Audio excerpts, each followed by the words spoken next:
It's March of 2010, and a young developer named Sean Murray is at an expo displaying his game Joe Danger. It's a reasonably simplistic stunt bike game, but this young developer and programmer is only a few years from what's possibly the biggest, best, and also worst 10 years of his life. Flash forward 3 more years to 2013, and now 35-year-old Murray presents his new game. Can you customize the look of your character? Sort of. With planet-sized planets orbiting around it. You could encounter other players. The likelihood of that is tiny.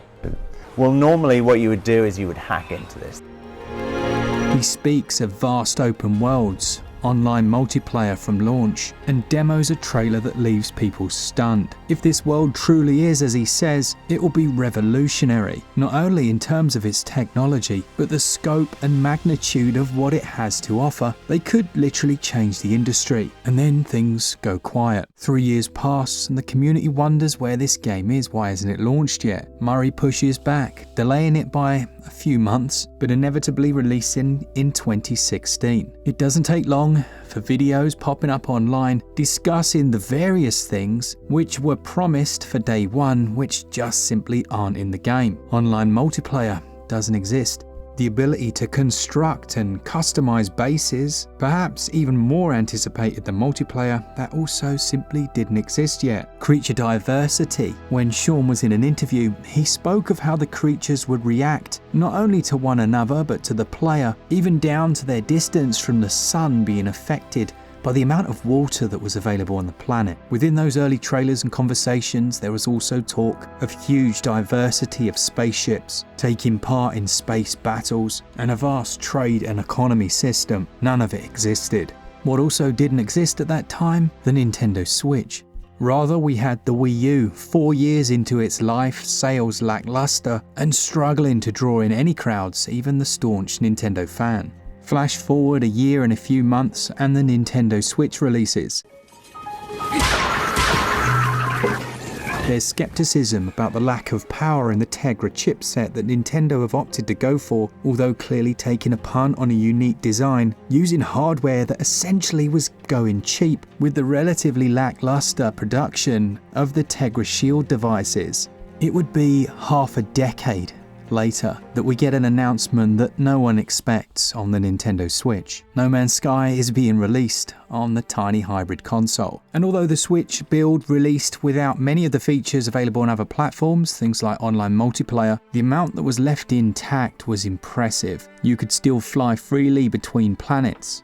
The 6 previous years of No Man's Sky development showcased so many of the aspects and elements that weren't in the very original release of the game. Base building was here, frigates out in space were now here, and probably more importantly, quest lines that could be followed by the player that weren't simply making your way to the center of the universe for no real purpose. They were also here. Alongside the Switch's launch then, we got the version 4.0 known as Waypoint that introduced a new game mode, a complete inventory overhaul, and a ton of quality of life improvements. 4 months later, we finally got the 4.1 Fractal update. Again, they added new expeditions, visual improvements, and a lot of bug fixes, with the Switch version since day one suffering from crashes in certain scenarios and when building bases really struggling. After Fractal comes 4.2, the Interceptor update, with new Sentinel ships, corrupted planets, and again more gameplay mechanics. This is followed just a few months later in June by the Singularity update. This had a massive narrative expedition that you could go on. Once more customization options. Performance on Switch remained relatively similar and the crashes remained, but we were edging closer to 4.4 Echoes.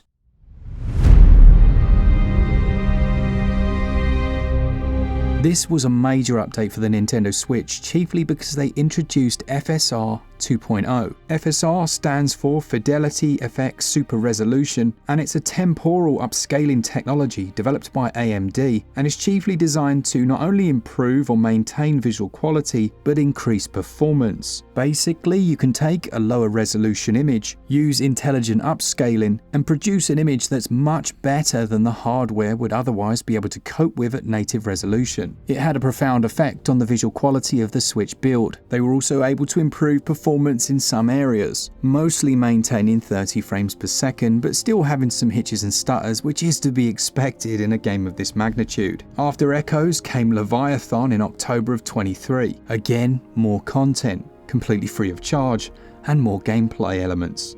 And the Orbital update followed in December with brand new starship construction and an improved trading system, as well as much improved space stations.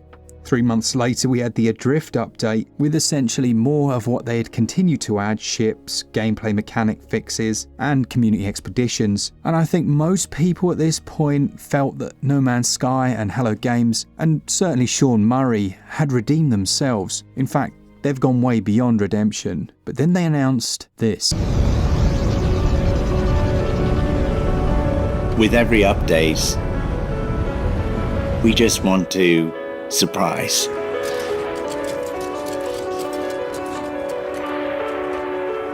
New worlds.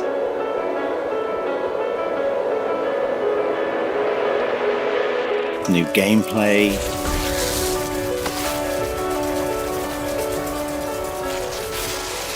New technology. The version 5.0 Worlds update looked incredible. The improved water, particle effects, lighting effects, they literally took new engine elements from their new release and plonked them into No Man's Sky, and it looks great. Now in the trailer, obviously it's not a Nintendo Switch build, and I personally didn't think we would get this, or I didn't think we'd have a lot of these things like the new water effects. And if we did, I thought it was going to kill performance completely. I think this is the perfect time to jump back to 2022 and have a look at my gameplay from then, and then compare it to what I've just captured.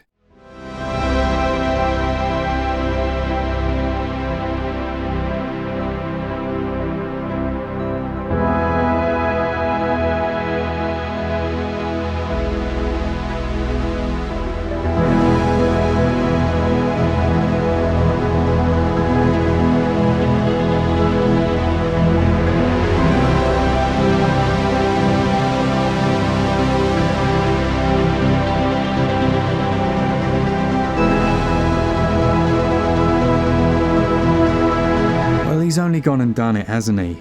He's included the new cloud system, albeit a much stripped back version with more realistic clouds. The water has been overhauled across the game with improved colour variety, accurate water rendering. Now on other platforms this reacts a lot more to the presence of your ship. To my eye, they've used a few little tricks to make the Switch version still seem to affect the water surface, but you do get some particle effects that we didn't used to, and it does look quite nice. As for the enhanced planetary variety, you'll see much better flora and fauna than you did before. In fact, the quantity of dense, life-filled planets has gone up quite significantly, and the quality of that foliage has also improved. Certain loading aspects have been improved now as well, but I will say it's not all perfect. There are a couple of bugs. Now, there's the infinite mining bug, so if you find a nice resource, you can mine it and then essentially reform it using that tool. There are a few visual glitches related to